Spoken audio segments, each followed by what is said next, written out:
À ce jour, Vanessa Tchatchou ne peut porter entre ses mains le fruit de ses entrailles. L'hôpital dans lequel elle a mis au monde son enfant ne lui a pas délivré un certificat d'accouchement comme cela est de coutume. Et la jeune demoiselle connaît les difficultés de réinsertion sociale. Elle est huée, insultée, tiraillée et même diffamée par une certaine presse complaisante. Malgré tout cela, elle reste déterminée à se battre pour que la justice soit faite et nous devons continuer à la soutenir. Le Komikoti, désireux de graver à jamais cet exemple de courage dans l'histoire, a décidé en date du 29 avril 2012 de créer un prix international du courage féminin Vanessa Tchatchou.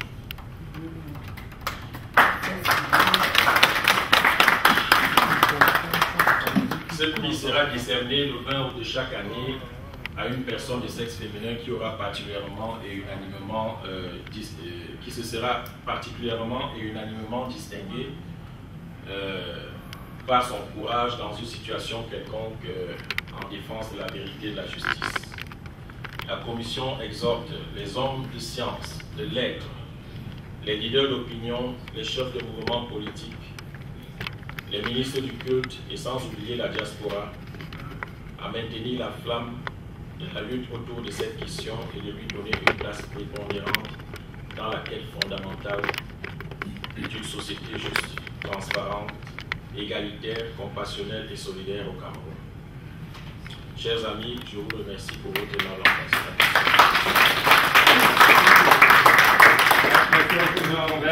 Vous avez donné un exposé de A à Z parce que l'affaire... Non, s'il vous plaît. Il fallait donner parce que l'affaire Vanessa, c'est quand même... Enfin, je n'ai pas besoin d'argumenter. Oui, mais la base si de tous les conférences s'il vous plaît, on continue.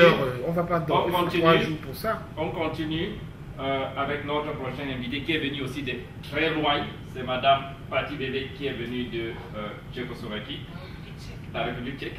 Voilà. Voilà. Et je rappelle donc à ceux qui vont prendre la parole la suite d'être bref parce que nous avons la salle jusqu'à 18h. Nous voulons bien que les autres interviennent aussi. Et puis nous mettrons à disposition sur différentes plateformes, sur différentes ressources, les exposés que vous ne pourrez pas exposer maintenant. Donc, pensez à être très bref pour que nous puissions discuter. Nous avons une vue maintenant de A à Z de l'affaire et puis... voilà, s'il vous plaît. Vous pouvez compléter s'il y a quelque chose à dire. Je ne sais pas pour lui si techniquement c'est OK. J'ai tout son là tout d'un coup. Ah voilà, ça revient. Parfait. Bonjour à tous. Je voudrais parler ici, j'ai choisi de parler ici d'un thème qui est essentiel parce qu'on ne peut pas, on connaît cette histoire de trafic de bébés, mais il y a lieu qui est une certaine sensibilisation. Parce que, à mon humble avis, si nous sommes arrivés à ce stade-là, c'est aussi parce qu'il y a manque de sensibilisation sur le terrain. Donc c'est pour ça que le thème du jour que j'ai choisi, c'est le trafic de nourrissons au Cameroun, sensibilisation de proximité pour mieux le combattre. Pour ceux qui ne me connaissent pas, je m'appelle Pati Bébé et je suis citoyenne camerounaise et je peux dire défenseur des droits de l'homme. J'ai connu avec tellement d'émotions le cas de Vanessa, ce qui m'a poussé à m'engager dans ce combat que je trouve d'ailleurs très noble et pour lequel j'invite d'autres personnes sensibles à s'y associer. Je voudrais remercier les organisateurs. Pour ceux qui ont le document, vous pouvez peut-être suivre en même temps parce que j'ai essayé de vous l'imprimer. Ça me permettra de ne pas lire tout ce que j'ai parce que vous avez le document, je parlerai juste des petits points essentiels. Donc, ma présentation, je l'ai faite sur 7 points. Je voulais dire que je voudrais commencer par remercier ceux qui ont organisé cette conférence, qui est une tribune qui s'ouvre pour un vrai débat des droits des humains, des droits de l'homme au Cameroun, un vrai débat pour la lutte, pour le changement dans notre pays. Et je voudrais dire merci aux chers combattants. Je vais aussi profiter de cette occasion pour rendre hommage à Vanessa Tchatchou, qui est notre héroïne, et hommage à tous ceux qui combattent à ses côtés.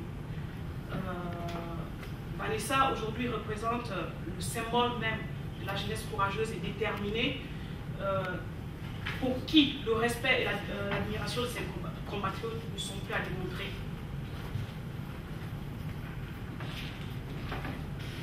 Oui, je voudrais lui rendre hommage à cette combattante qui nous réunit cet après-midi grâce à sa détermination, son courage et sa témérité légendaire. Je tiens aussi à rendre hommage à ceux-là qui ont répondu à son appel à l'aide et se sont mobilisés sur sa cause afin que son bébé lui soit rendu et que son bébé lui soit restitué et que justice lui soit rendue. Parce que c'est quand même important qu'on ait constaté un cas pareil, qu'on sache exactement la vérité, et c'est normal qu'on puisse lui apporter tout notre soutien. J'aimerais aussi féliciter d'autres mamans telles que Alice Colo qui a emboîté le pas à Vanessa et toutes les mamans qui s'y sont alliées. C'est une preuve indiscutable que Vanessa, par son courage, a permis à tous et à toutes de faire face à cette triste et épouvantable réalité dans laquelle vivaient de nombreuses femmes après la disparition sans raison ni trace de leurs enfants au Cameroun. Vanessa, effectivement, nous a permis de démanteler les réseaux de trafic de nourrissons. Et cette jeune femme, aujourd'hui, pour moi, elle est l'image même d'une Camerounaise qui a besoin de soutien et sait le demander. L'image d'un peuple qui s'affranchit de l'oppression et qui brise les chaînes de la soumission et de la dictature. L'image de cette mère idéale qui ferait tout pour sa progéniture et le bien-être de sa famille, aussi pauvre soit-elle. Vanessa, pour moi, parce que je vais vraiment insister, elle est ce soleil qui illuminera le Cameroun lorsque le trafic des bébés aura été éradiqué et que la vie sera à nouveau précieuse dans d'autres pays, lorsque le Cameroun aura retrouvé de vraies valeurs morales et sociales et que dénoncer ce qui est mauvais ne sera plus considéré comme un acte d'opposition, mais de réalisme, de désir de changement, d'amélioration des conditions de vie des citoyens camerounais. Nous nous battrons pour que demain ne soit pas comme aujourd'hui pour nos enfants, grâce au combat de Vanessa. Je vais promettre ici solennellement que je donnerai le meilleur de moi-même en tant que défenseur des droits de l'homme dans ce noble combat qui nous a été offert, parce que nos convictions et notre détermination doivent être au-dessus de tout et nous donnons le courage de participer activement à ce combat et de soutenir de près ou de loin ceux qui sont sur la piste de la vérité. Le troisième point, c'est un peu expliquer comment s'est développé, comment et pourquoi s'est développé le vol de bébés au Cameroun. Les raisons et les motivations sont multiples. Principalement, au Cameroun, les femmes en difficulté de procréation sont confrontées à certaines réalités que nous n'arrivons pas à accepter, mais elles existent. Le plus souvent, elles sont victimes de railleries, elles sont rejetées par les époux, mais beaucoup plus souvent par les belles familles. Et pourtant, elles ne sont pas les seules responsables d'une infécondité ou d'une diminution de fécondité dans le couple, parce que ça reste à démontrer. Ceci dit, il y a un problème au Cameroun. Lorsqu'une femme ne peut pas féconder, on se dit qu'elle ne peut pas offrir un héritier à son mari. Or, au Cameroun, l'héritier, c'est très important. On a besoin des enfants pour que le nom, pour avoir une continuité dans le nom, dans la famille. Et généralement, au Cameroun, les femmes n'ont pas le droit à l'héritage des parents. Ce privilège revient aux enfants. Même si, aujourd'hui, dans certaines familles plus instruites, la tendance commence à se renverser ou à changer. Traditionnellement, on peut dire que dans les communautés plus tolérantes, les femmes qui ne pouvaient pas enfanter, élever les enfants de leurs sœurs, les neveux, les nièces, ou principalement aider les familles et ces enfants-là. Alors qu'aujourd'hui, tandis que l'Occident permet aux ménages en difficulté de procréation de fonder une famille grâce à un code de famille bien établi et à des lois d'adoption souples enracinées dans la culture gréco-romaine. Je rappelle que le fils de César qui au-dessus était un fils adoptif. En accompagnant et en encadrant ces familles dans la procédure d'adoption au Cameroun, le sens de l'humanisme s'est développé qui s'est bien développé en société occidentale se résume par l'enfant de sa chair. Et les liens de sang, de parenté sont au-dessus des liens de parentalité, le fait d'être parent. De ce fait, la société camerounaise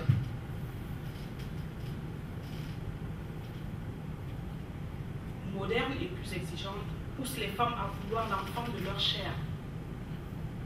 Ainsi, le manque de soutien psychique, l'absence de compréhension, des moyens presque inexistants pour le recours à des méthodes médicales de fécondation artificielle, l'absence du code de la famille, parce qu'il faut le rappeler, la procédure d'adoption très compliquée pousse des femmes camerounaises nanties financièrement dans le but de sauver leur foyer et à garder leurs époux à un recours à des moyens peu orthodoxes, tels que nous pouvons le constater, la simulation de grossesse,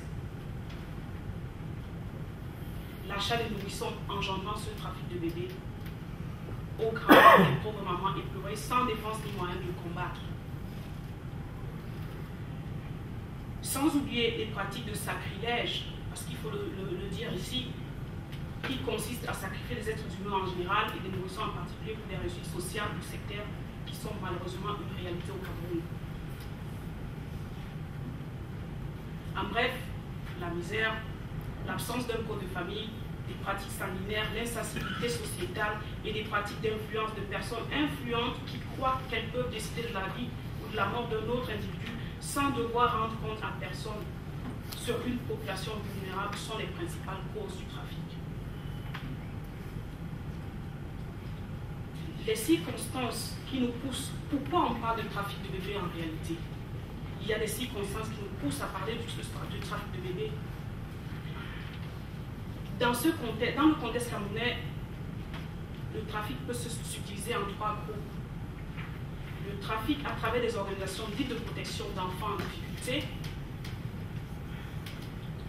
le trafic par le biais de la substitution de parentalité et le trafic par le vol de bébés dans des habitations et des hôpitaux.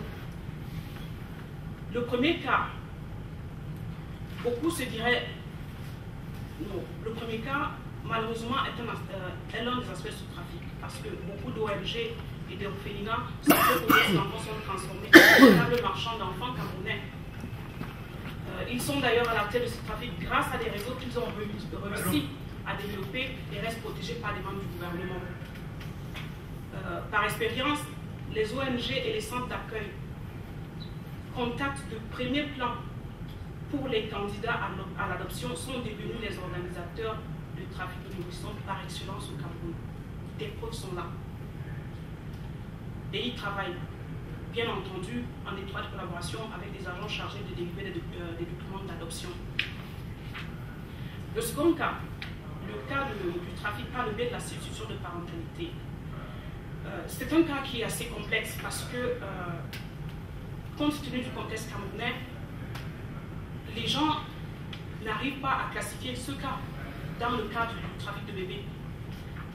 Malheureusement, c'est un phénomène qui s'est beaucoup développé ces derniers temps grâce à la misère, ou alors à cause de la misère.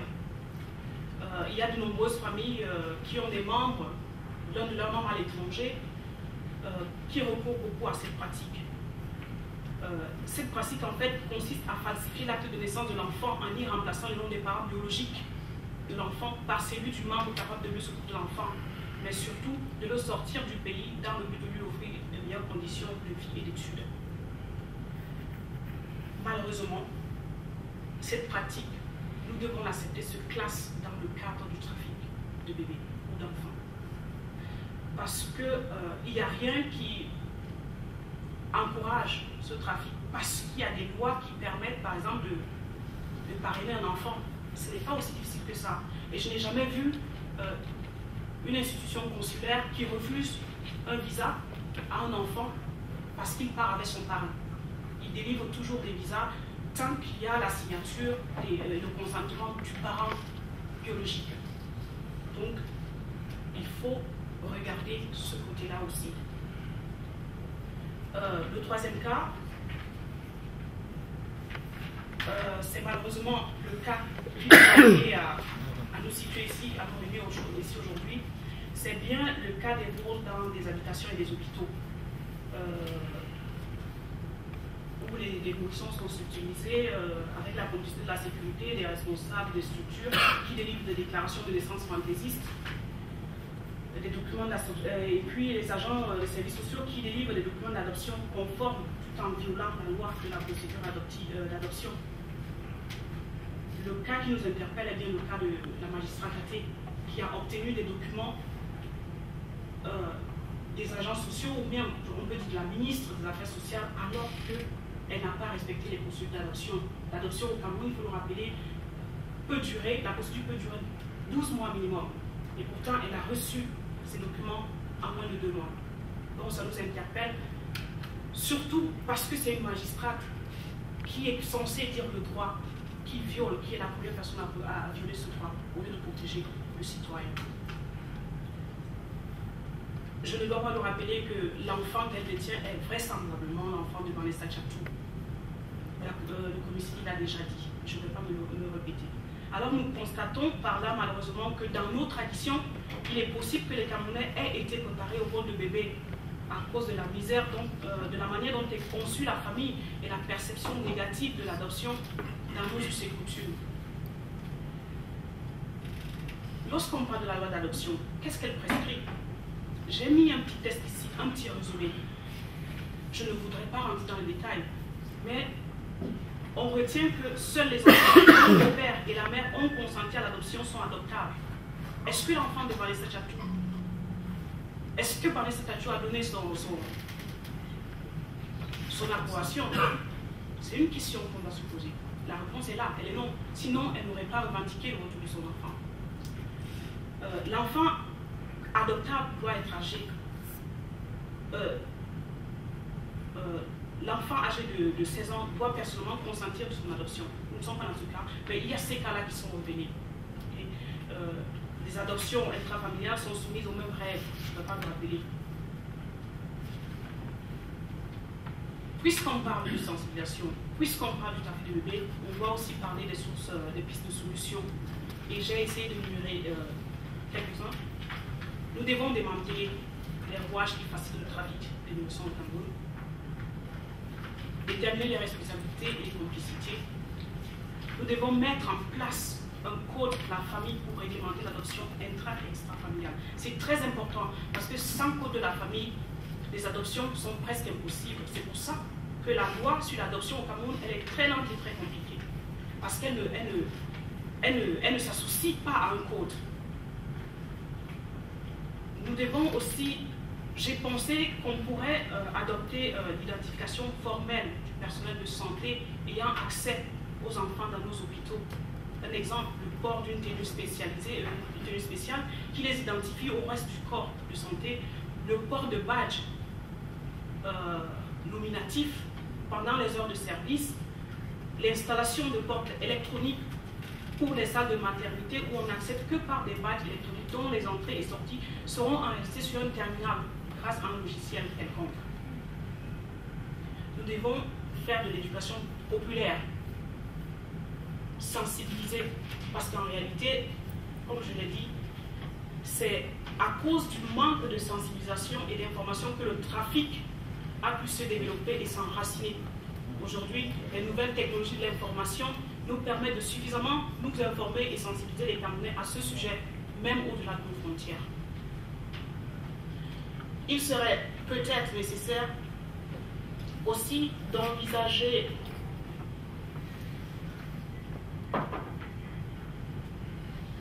à offrir aux parents de victimes de ce trafic une vitrine, en quelque sorte un réseau d'échange, afin qu'ils puissent se connaître et partagent leurs différentes expériences.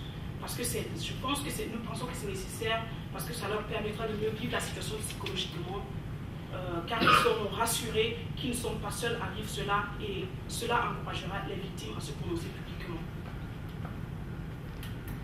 Nous pourrons aussi penser à ouvrir un bureau de gestion des cas signalés de disparition de groupes d'enfants, mais aussi obtenir un numéro unique gratuit d'un opérateur téléphonique, sensibiliser et éduquer la population sur l'utilisation de ce numéro afin d'éviter des alertes inutiles et doter cette structure d'un bureau d'urgence avec un véhicule si possible et une équipe composée de juristes, d'assistants sociaux, de policiers et de personnes bénévoles.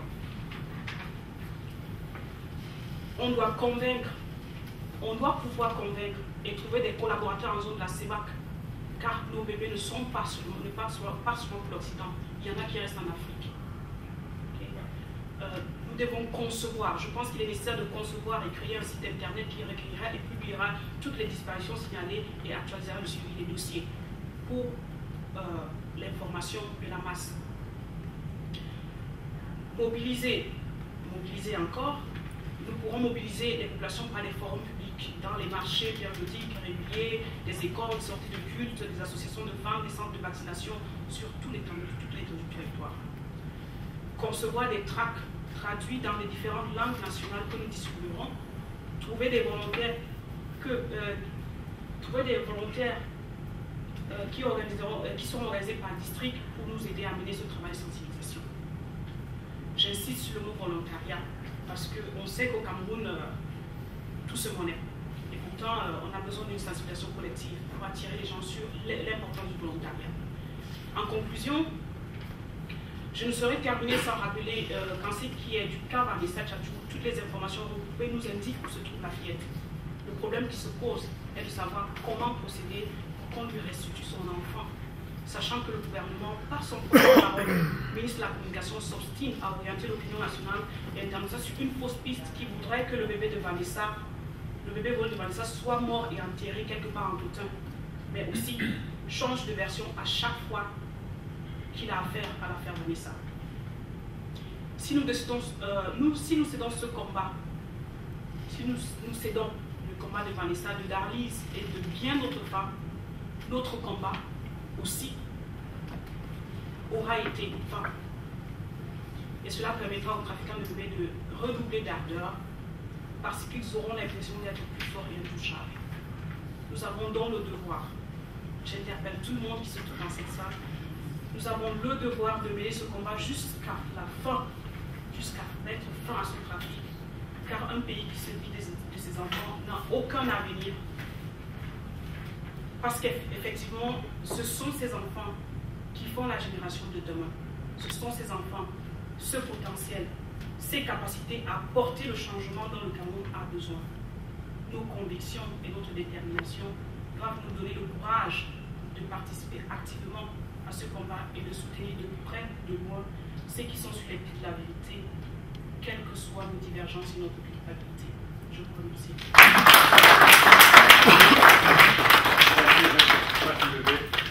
Qui est venu de la République tchèque, merci beaucoup. Comme je signalais, il y a l'ACP-DH qui est aussi co-organisatrice de cette conférence. Je vais donc donner la parole à Bertrand Théliou qui en est membre pour s'adresser. Et je rappelle la question du temps, malheureusement, pour ceux qui parlent.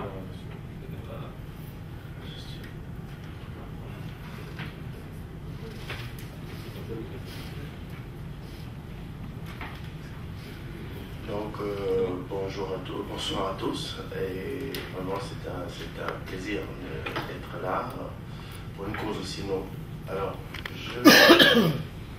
moi je suis moi-même victime du trafic de bébés, de façon ou d'une autre.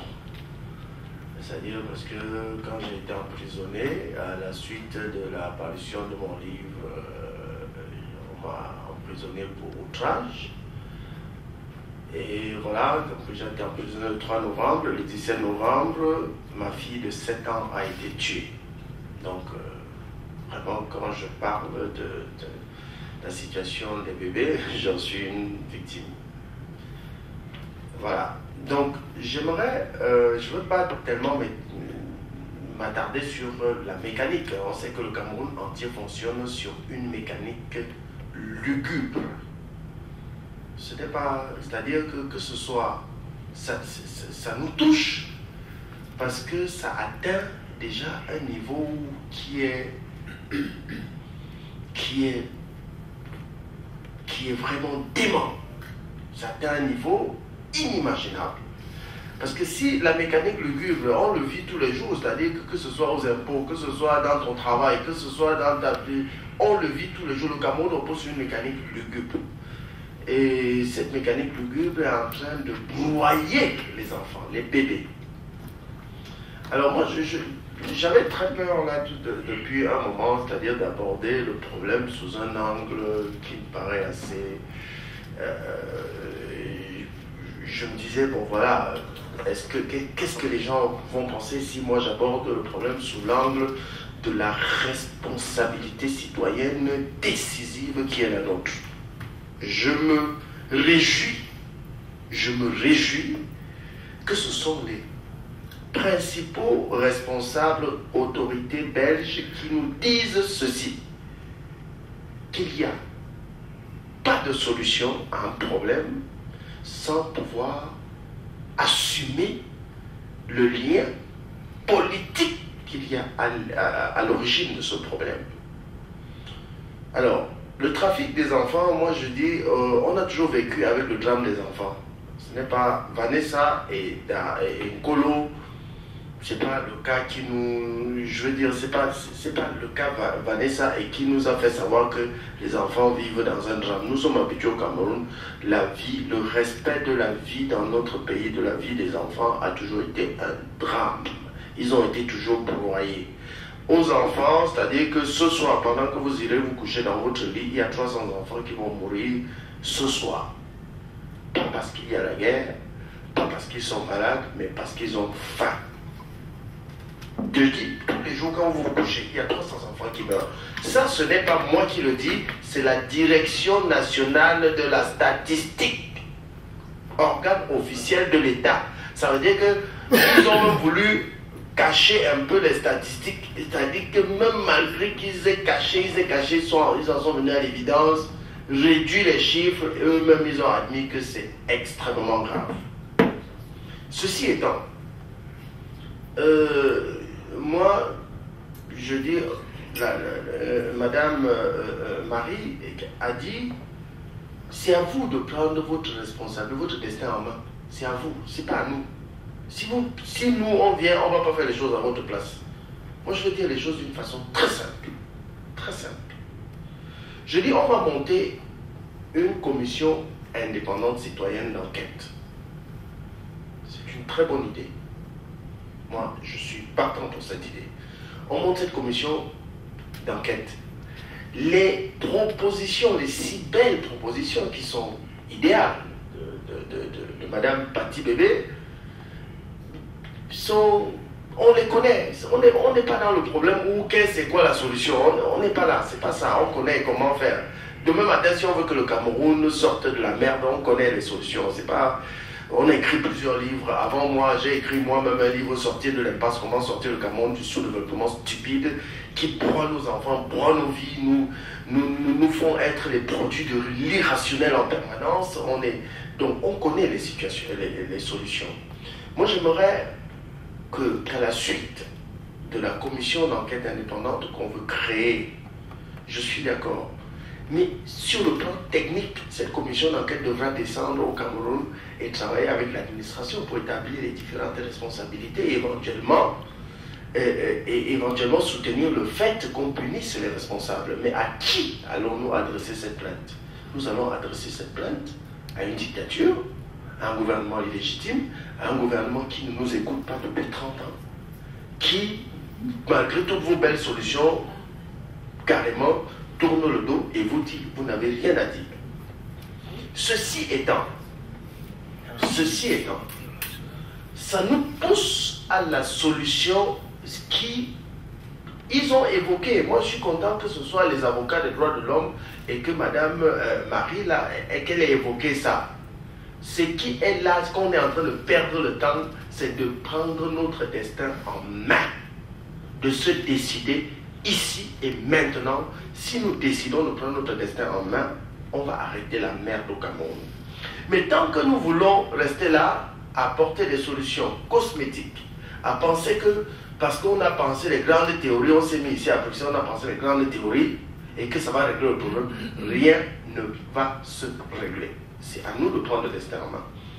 La commission d'enquête indépendante que nous allons mettre sur pied, je suis parfaitement d'accord, je l'ai proposé, je suis parfaitement d'accord. Mais étant donné qu'il va falloir que nous descendions sur le terrain, que nous entrons à l'hôpital pour dire que bon voilà, ici tu avais accouché tel jour et voilà, qu'est-ce qui s'est passé de tel point A à tel point B, qu'est-ce qui s'était passé sur le plan concret, il va falloir collaborer avec une administration qui ne veut pas la collaboration. Une administration qui ne veut pas que la vérité se fasse. Une administration qui est habituée avec la culture de la mort, de la mise à mort. Qu'est-ce qu'il y a lieu de faire? Il y a lieu de disqualifier cette administration politiquement pour pouvoir travailler avec elle, pour pouvoir l'ériger en entité technique, pour pouvoir travailler avec elle.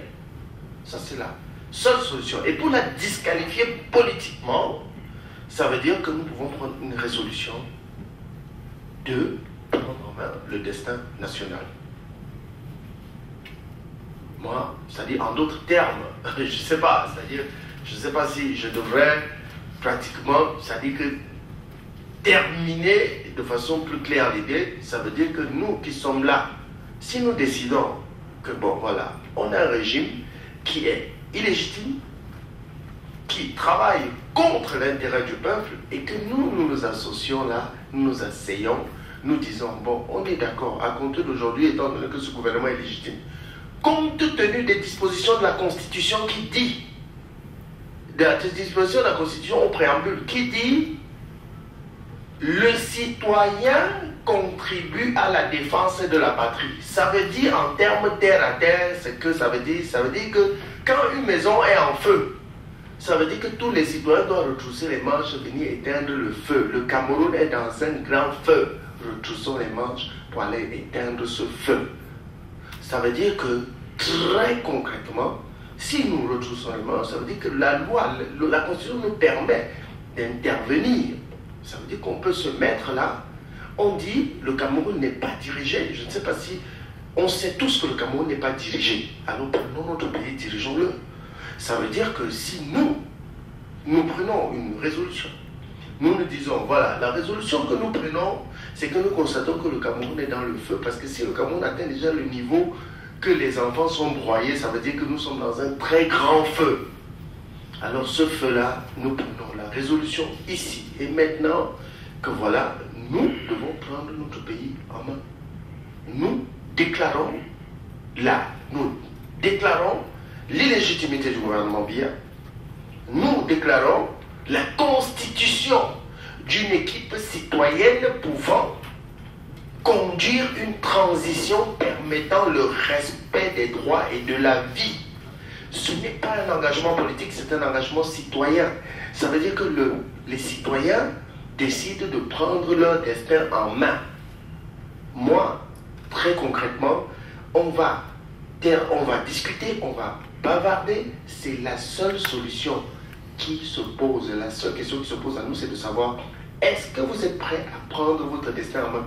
En l'occurrence, est-ce que vous êtes prêts à prendre un avion, aller à Yaoundé et dire que voilà ce que nous proposons pour notre pays, nous sommes prêts à le mettre en œuvre, nous nous donnons 3 mois pour le mettre en œuvre et on s'attaque, on le met en œuvre. Ce n'est pas moi qui le dis, c'est les officiels belges qui vous le disent. On est en train de nous dire, prenez votre destin en main, nous on ne peut rien, c'est à vous de prendre. Et on est en train de faire le lien entre, on vous dit, ce n'est pas le problème de Vanessa, c'est un problème, on fait le lien carrément entre la dictature et le sort qu'on est en train de subir. Ils ont si bien dit, ils ont utilisé des expressions que je note, ils vont parler de filières organisées, ils ont parlé des différentes pratiques qui caractérisent les dictatures. Et ils ont dit, voilà, vous subissez la dictature. Et maintenant, vous voulez que nous, on ait une correspondance à votre gouvernement. Nous, on ne peut presque pas si vous ne faites rien. Et elle a dit, voilà, je relis une enquête. On va faire des enquêtes. On va les faire. Alors, mais il vous précise, c'est-à-dire que vous faites quelque chose de là-bas. Ils vous disent, vous faites vous quelque chose de là-bas et nous, on est prêts à vous soutenir.